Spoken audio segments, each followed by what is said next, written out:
Hey guys, well done for taking on the February abs challenge with me. I am going to take you through the exercises in this challenge so that you become familiar with them and maintain good form while practicing. So starting off with the elbow plank. Your elbows should be underneath your shoulders with your hands clasped together or forearms directly out in front. Make sure you step your feet out about hip width apart and don't sink your hips down too much or rise them up too high. You want to keep the shoulders away from the ears by rolling them back, and you want to keep a nice neutral spine as you squeeze those glutes and tighten the abdominals as you hold this position.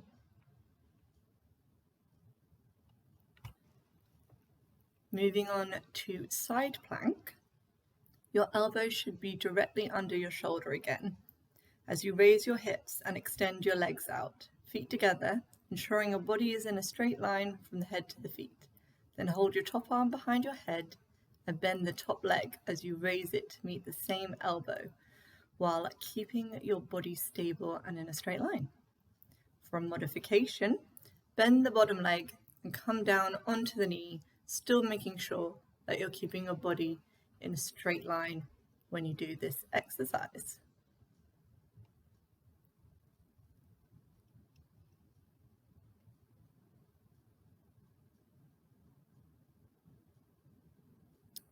Now moving on to toe taps, you can do this in an elbow plank if you like, or to a high plank with your wrists under your elbows. And while keeping a neutral spine and your strong core, you lift one foot to tap to the side as far as you can without moving the body, and then return and switch to the other side. You would then repeat the side plank exercise on the opposite side, and that is day 1 completed. For day 2, we are starting off with ab roll-ups. So come to the floor, lying on your back, with your knees bent and hip width apart. Pelvis is tilted forward to ensure there is no gap between the lower back and the floor, as arms reach overhead and you roll up to a seated position with arms coming overhead, roughly in line with your ears. Then you slowly roll back down with control as you squeeze those abs and repeat, making sure you really think about engaging those abs so the movement is coming from there. For added challenge, you can bring your arms directly in front of your shoulders, giving you less momentum, and come onto your heels as you roll up from this position and lower down slowly with control. Next exercise we have is heel taps. Come to lie on your back, knees bent and hip width apart with the heels close to your glutes. As you lie down, make sure your shoulders haven't crept up towards the ears and the lower back is in contact with the floor. Bring your arms out to your side, palms up, as you squeeze the tummy muscles to raise your head and shoulders off the floor, and alternate touching each ankle with your hands by moving from side to side. From here, we move into bicycle crunches. Start by lying on the ground with your lower back pressed flat into the floor and your head and shoulders raised slightly above it.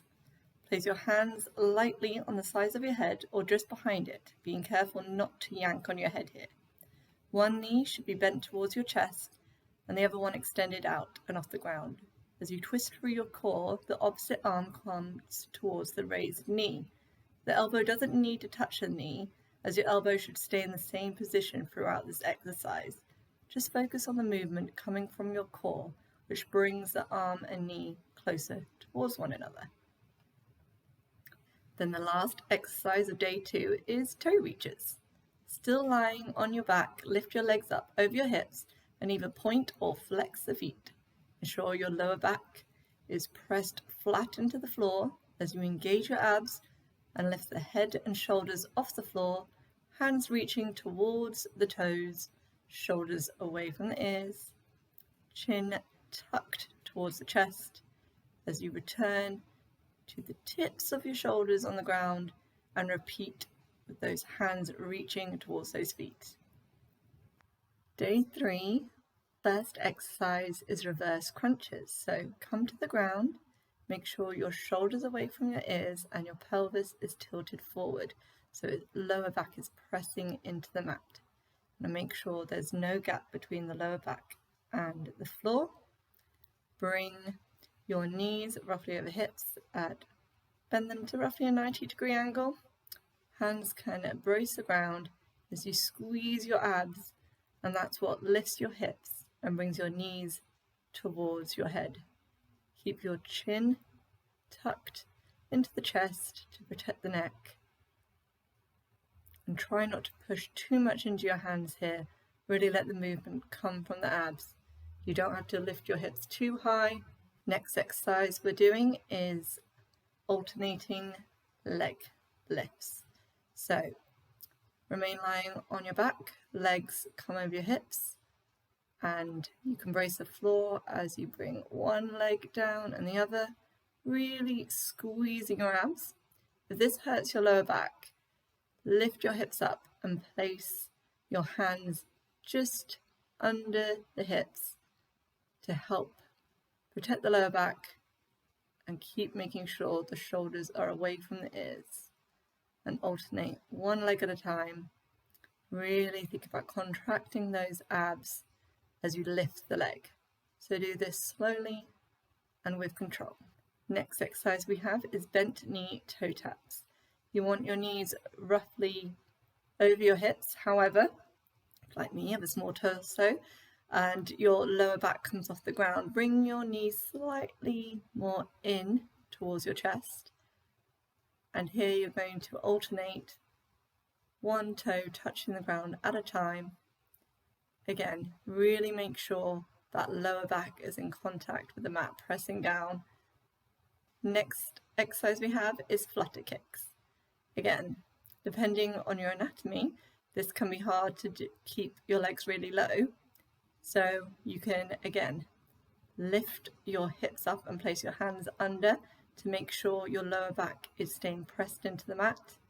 And you can also, if it doesn't hurt your neck, lift your shoulders, head off the mat, looking at your abdominals and kicking your legs up and down slightly. Day 4, we are starting with standing ab exercises. First one being standing side crunch. Shift your weight to one leg and then make sure you bring one arm over your head and the same knee comes up.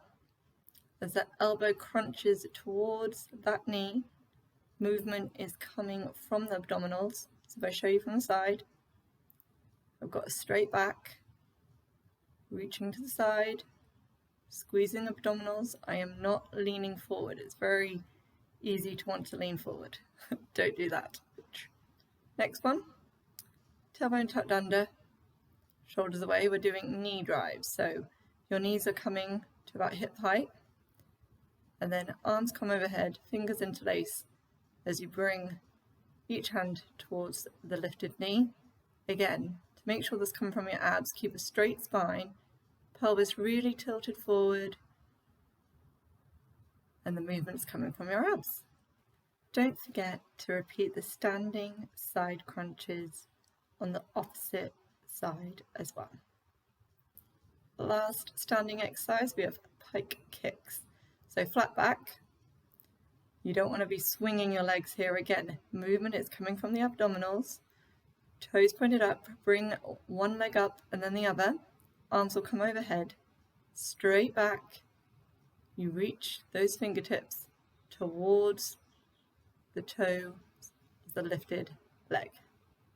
Again, no crunching forward here, flat back, to ensure the movement is coming from the abdominals.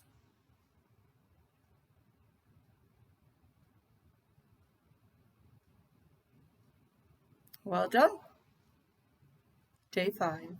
Starting in a seated position, come to the ground, knees hip width apart, toes can be flat on the ground or heels up, toes up. Tailbone is tucked under, shoulders away from ears. Lean back so you feel your abs engage. Chest up, chin tucked towards chest. Bring our arms in front of you as your elbows go side to side and you look at your hands as you're twisting side to side. If that's not challenging enough, you can lean back even lower. Or if this hurts your lower back, rise up a bit higher and do it from here. Next exercise we're doing, you need to come to lie flat on your back. Again, pelvis tilted forward, so lower back is flat with the mat. We're going to do jackknife crossovers. So come into a star-like position. Opposite hand comes towards opposite toes. Movement really coming from the abdominals. So again, lower back is pressing into the floor, and that's what lifts your shoulders and your head off the ground and your leg up. Next exercise we have is knee tuck. So coming up, tailbone tucked under, fingertips facing in, arms shoulder width apart. Bring your knees towards your chest, lean back slightly to engage your abs, and then extend those legs as you go back slightly, and then engage your abs as you tuck them in and squeeze. Last exercise.